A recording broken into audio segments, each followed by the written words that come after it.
साथियों नमस्कार। आप सब देखना शुरू कर चुके हैं बीपी सिन्हा की चौपाल। मित्रों, इजराइल के ऊपर में हमले का आदेश देने वाले ईरान के राष्ट्रपति इब्राहिम रईसी और उनके विदेश मंत्री हुसैन आमिर एक हेलीकॉप्टर दुर्घटना में मारे गए हैं। अब जैसे ही ये खबर मंजरे आम हुई, लोगों में भय का एक वातावरण बन गया, एक भय का माहौल पूरी दुनिया में देखने को मिल रहा है। ऐसा लग रहा है कि ये ट्रिगर पॉइंट बन जाएगा तीसरे वर्ल्ड वार का, तीसरा विश्व युद्ध शुरू हो सकता है।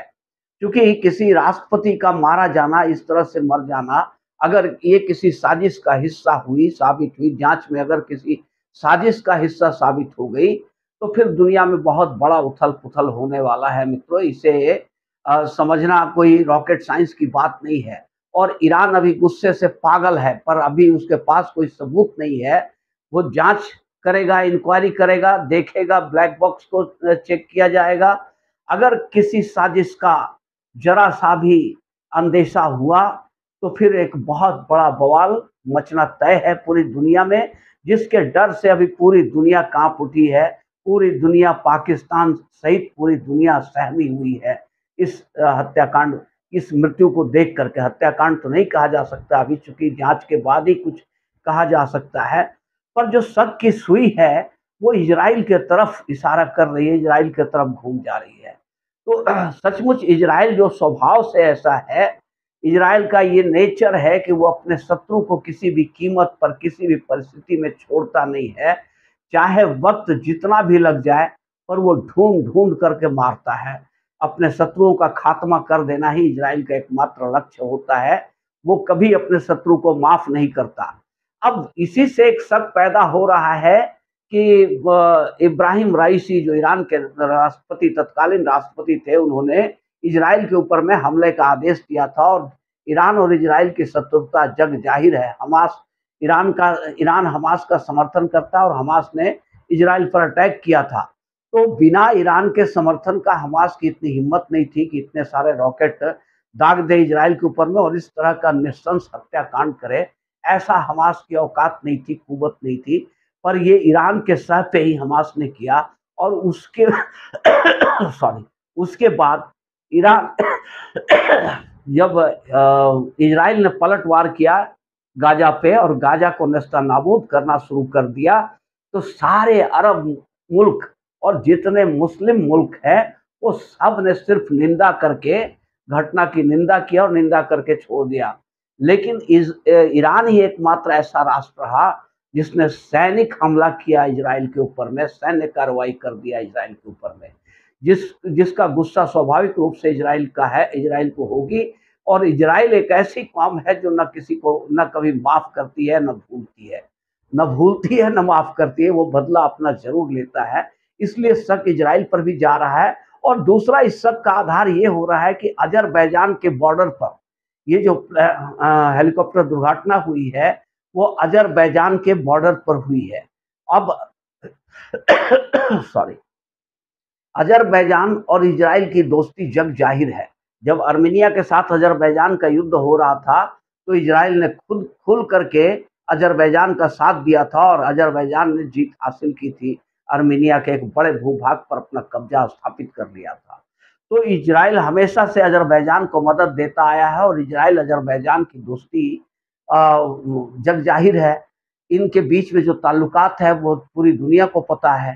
तो इसलिए शक ये भी होता है कि आखिर अजरबैजान के पहाड़ियों के पास ही, अजरबैजान के बॉर्डर के पास ही ये दुर्घटना क्यों हुई और कैसे हुई।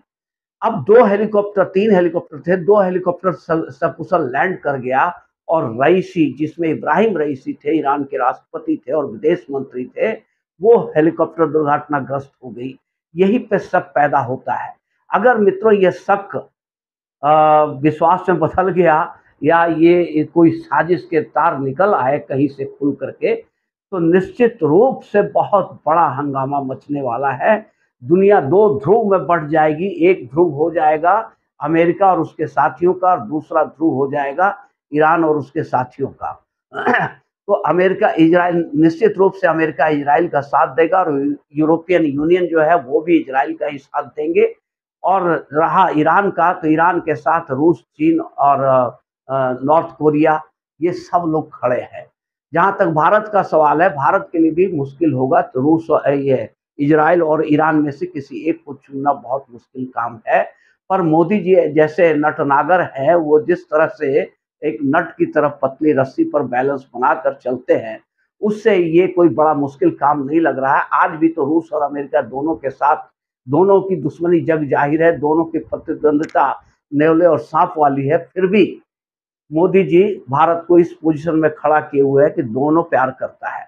इजराइल और ईरान की लड़ाई युद्ध में भी जो टसल चल रही है, उसमें भी ईरान के साथ अभी चाबहार पोर्ट का सौदा किया, एग्रीमेंट किया, 10 साल का एग्रीमेंट कर लिया भारत ने, चाबहार पोर्ट को अपने कब्जे में लिया।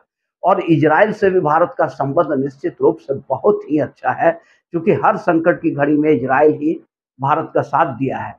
अब इसलिए बड़ा मुश्किल है, जब अमेरिका और रूस में से चुनना था भारत को कि किसी एक को चुनो, तो अमेरिका तो धोखेबाज था।